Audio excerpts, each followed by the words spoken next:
Hey guys, Miss Cote here, and welcome to DNA replication.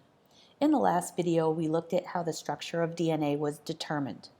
As I say often, one of the recurring themes in this class is that structure is related to function, and Watson and Crick actually knew that the way the bases pair suggested a mechanism for DNA to copy itself. This episode will look at details of DNA replication. So let's get started. Watson and Crick were on the right track with the big picture of DNA replication. Since the two strands are complementary to each other, the parent molecule can be separated and each can now act as a template to build two new daughter strands based on the base pairing rules.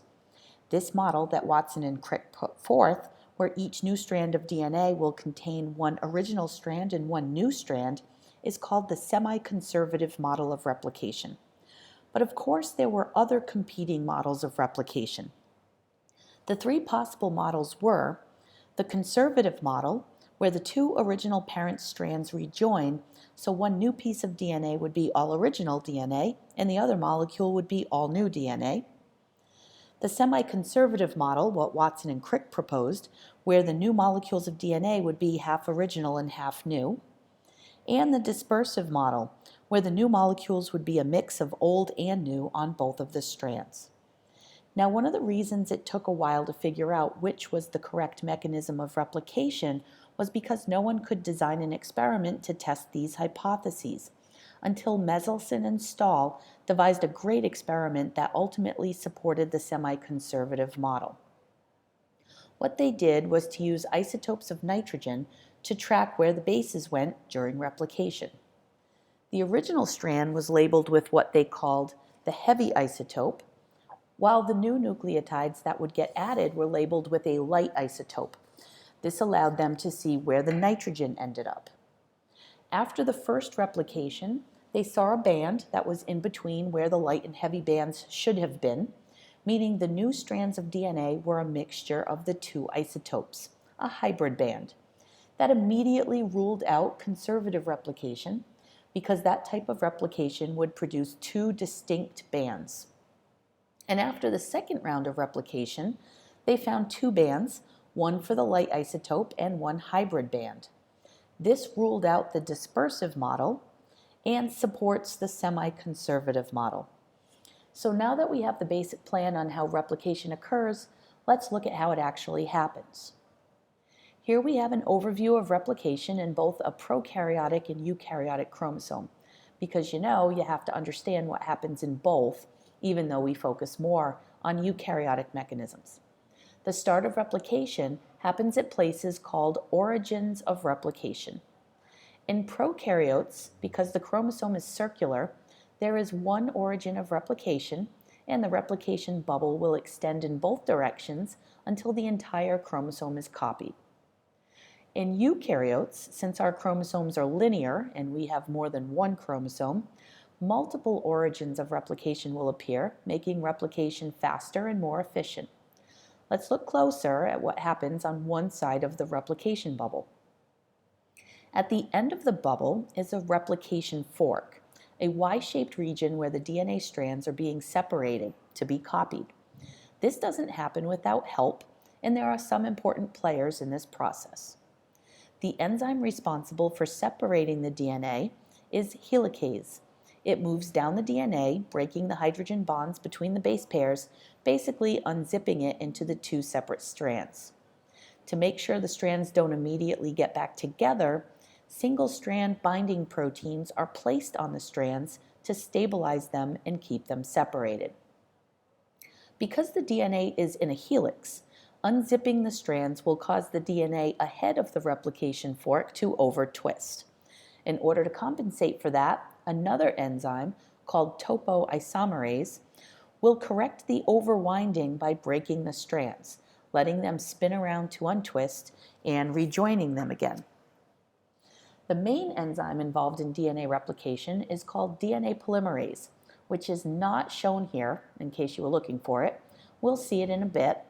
However, DNA polymerase needs some help figuring out where it needs to go and start adding nucleotides. The job to show DNA polymerase where to go is accomplished by another enzyme called primase, which lays down a short RNA primer. Now DNA polymerase can come in and start adding nucleotides to the 3' end.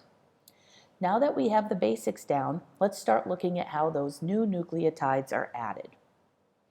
Remember in the last video how the strands of the DNA helix ran anti-parallel to each other and the strands ran 5' to 3' or 3' to 5'? The reason why the direction of the DNA strand is so important is that new nucleotides can only be added to the 3' end. Here we have the new strand of DNA being made. See how it is being made in the 5' to 3' direction. Each nucleotide that's being added is added to the 3' end where the OH group is. Notice that the new nucleotides coming in have 3 phosphate groups on it. As each monomer is being added to the growing chain, it loses 2 phosphate groups. This is called a pyrophosphate. And this is what gives the energy to create the covalent bond, the phosphodiester bond, between the sugar and the phosphate. One problem that comes up in DNA replication is the anti-parallel structure of the 2 DNA strands.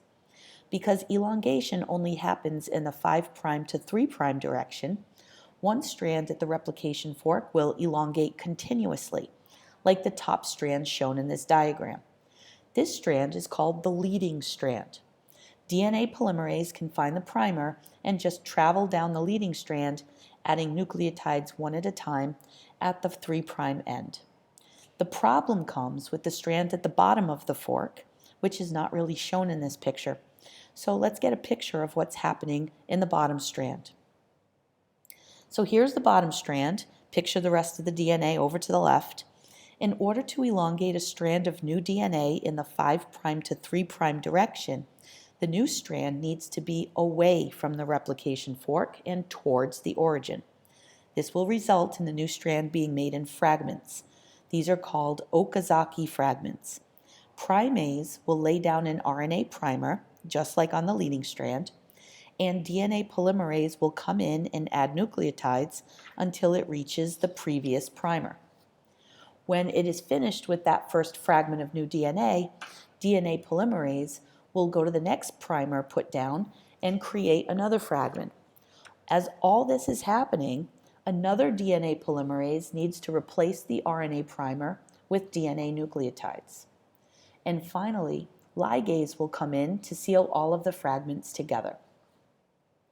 So to put together both sides of the replication fork, the leading strand on the top will be made continuously since it will run in the 5' to 3' direction.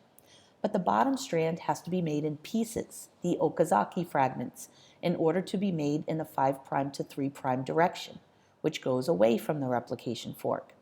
It's called the lagging strand because it seems to fall behind the leading strand because it's made in pieces. And looking at the entire replication bubble, what we've been looking at is just the left side of the bubble. The same thing is going on the right side of the bubble, only the leading strand is now on the bottom and the lagging strand is on the top. Again, due to the 5' to 3' direction, the new strands need to be made in. Your book has a nice chart of all the proteins involved in DNA replication and their functions. Please be aware that you do not have to know the different DNA polymerases. There are actually 3 of them, we just haven't seen the third one yet. Just saying that it is DNA polymerase is good enough, especially if you can't remember which number does what. DNA replication happens extremely fast and it is surprisingly accurate, but mistakes do happen, and any mistakes or damage in copying the DNA can lead to mutations. Normally, the error is 1 in 100,000 nucleotides. So just like you would use spell check to proofread a paper before you turn it in, hopefully you do this, there's a way to proofread the sequence of DNA that has just been copied to catch any mistakes that may have been made. If it's found that the wrong base was used, an enzyme called a nuclease can remove the incorrect base. Here we have some DNA damage. This is called a thymine dimer. There is a bond between the 2 thymines and causes it to have a deformed shape. When this error is recognized, a nuclease will remove the damaged piece. Then DNA polymerase will come in and replace the wrong or damaged nucleotides with the correct or undamaged ones. And finally, ligase will come in and seal the fragments together. With the proofreading mechanism, errors in copying DNA will be reduced to 1 in 10 billion nucleotides. Again, nothing is perfect and mistakes can happen, and that can lead to mutations, which can lead to genetic variation in the population. And that's another topic for yet another video. So that covers DNA replication. I know it can be difficult to imagine all the pieces moving from a diagram, so if you have some time, search for animations of DNA replication and let me know if you come across any good ones. I'll see if I can find one that I can show you in class. And until I see you next, be a good human.